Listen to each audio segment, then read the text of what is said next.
Okay. Hey guys, and welcome to my first After Effects tutorial here on CrispFX. So this week we'll be doing a glitch effect, which will look something like this. Call me, I will be restless. Somehow they chose me. Alright, so what we'll first want to do is create a new composition. So we'll go up to here, composition, new composition. You'll want the width to be 1920, the height by 1080, and the aspect ratio will be 16:9. You want the frame rate to be at 30 FPS, a black background, and we're going to call the composition name Glitch Logo Animation. Alright, now we're going to hit OK. Create a background, but this is also an optional thing for you. Right click, new, solid, and you'll want to have like this dark grey color generally, and we'll rename it to BG or background. What you want to do is go onto the ellipse tool here, just double click, and it creates an oval shape already around it. So then go into your mask feather, just feather it out by a lot so you get something that will look like that. Whatever really matches your preference, have something along the lines of that. Alright, so now if you haven't already, you'll want to import your logo, and for this case I recommend you use a PNG, a JPEG, or a Photoshop file. Which I've already imported my logo, and I'm using the camera from CrispFX. This is not right though, it's got a white background and black outline, so instead in effects and presets you'll want to look for the invert effect. Drag and drop that onto your logo. That's if you're going through the same process that I am on this logo. So there you go, it's already it's already black and white, but it's just switched. So you want to change the blending mode, put it onto screen, because the black background would still be there. Alright, so this next bit is optional, but what I'd like to do is I'd like to put like a quick animation, like an entry point for the logo. So, because the current logo is way too big, gonna go hit S on your keyboard and that'll open scale. I'm gonna change this to about 55. That looks good. What you'll want to do is go to the 3-second mark and create a keyframe, then go back to the 0-second mark and create another keyframe, but for that you're going to want to scale this up a lot by about, I'm going to set it to about 160. So next what you want to do is hit T on your keyboard and that'll open the opacity menu, and so you'll take your mark here on the timeline down to 1 second, create a keyframe in opacity, go back to 0 seconds and create a new one, but you change the opacity from 100% to 0. So after that, hit U on your keyboard and that'll open all the keyframes you have in that layer. So we're going to select all the keyframes and hit F9 on your keyboard, which will ease them, making the animation a bit smoother. So making sure you still have your keyframe selected, going to hit Alt on your keyboard, make sure you hold it, and then drag the keyframes closer to about the 1 second mark, making the animation a lot shorter. So then, again, having them all selected, you go into the graph editor here, and you'll get this. I'm just going to zoom in on the timeline a bit here. What you'll want to make it look like is once you've selected one of the hills, I'm just going to describe them as little hill things, you'll grab the yellow dot here, bring that in a bit, drag this one in a bit, maybe have it more leaning towards the left, generally. So you're doing the same thing with this one, drag that into the left, bring that in. You'll see how that looks so far. It fades in too quickly, I think, so we'll want to just try and bring that in a bit more.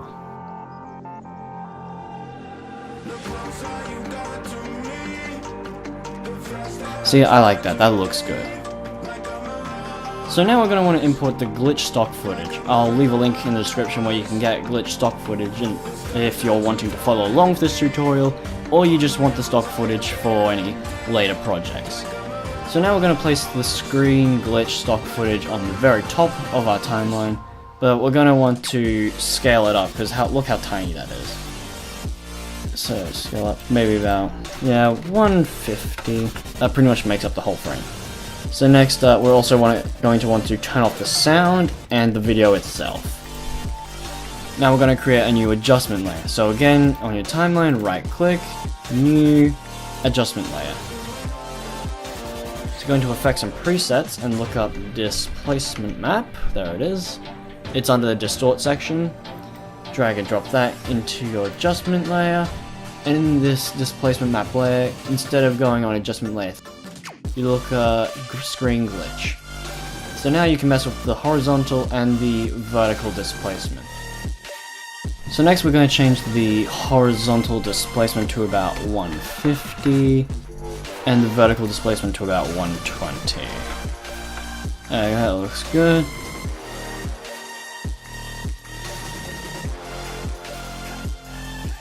So we're going to cut this down to about 15 frames. Or if you want to cut something short in your timeline, make sure whatever it is you're using selected, hit Alt on your keyboard, and the closing bracket on the right. So then you can sort of trim that down, and there you go, just 15 frames long now. If you like, you can duplicate this a couple times, drag it out throughout your timeline. Pretty much at this point you can just place the little glitch effects wherever you like. So, but in each one though, you want to change the value. So what you're going to want to do next is select logo camera, and we're going to want to duplicate this twice. So Control D, Control D. So now we're going to rename the bottom one red, middle one is blue, and the top one will be called green. Now in effects and presets we want to look up levels, and make sure this one says individual controls. Drag and drop that one to green, blue, and red. So in red, we want to go into green here. Make sure you're selecting green output white and change that to 0.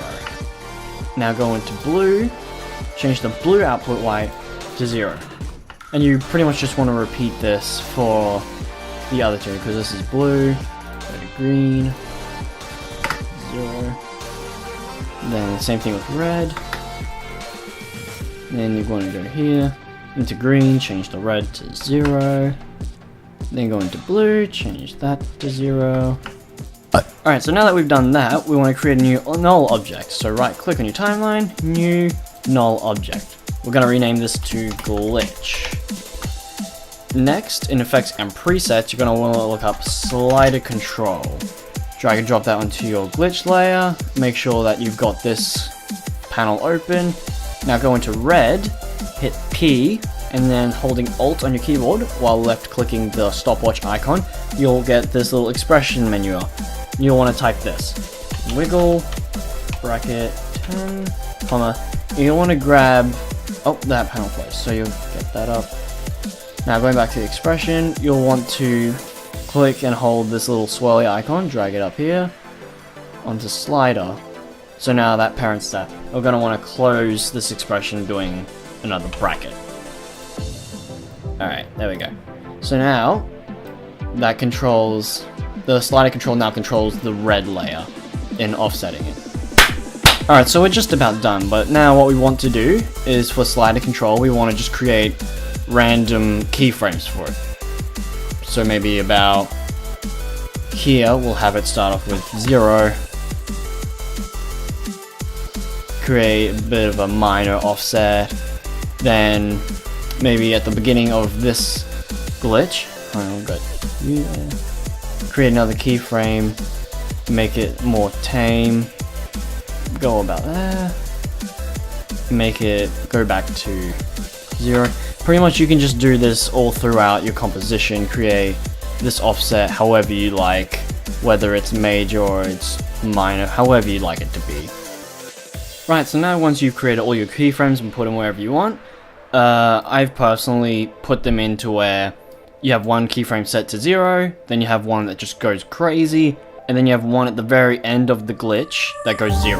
That's how I've set it out. But once you've done all that, however you like, you'll select all the keyframes on the null object and hit F9. So there you have it, you have your glitch animation, so you can use this however you wish, whether it's for an intro or an effect in a short film you may be making. So if you guys found this tutorial helpful, please leave a like, and if there's anything in particular you would like me to cover for you, feel free to leave a comment below. I'm also open to any feedback you guys may have to make my videos look better, so feel free to subscribe to my channel as well if you wish to keep up with any other content that I'll upload in the future. But on that note, Thank you guys so much for watching, and I'll see you in the next video.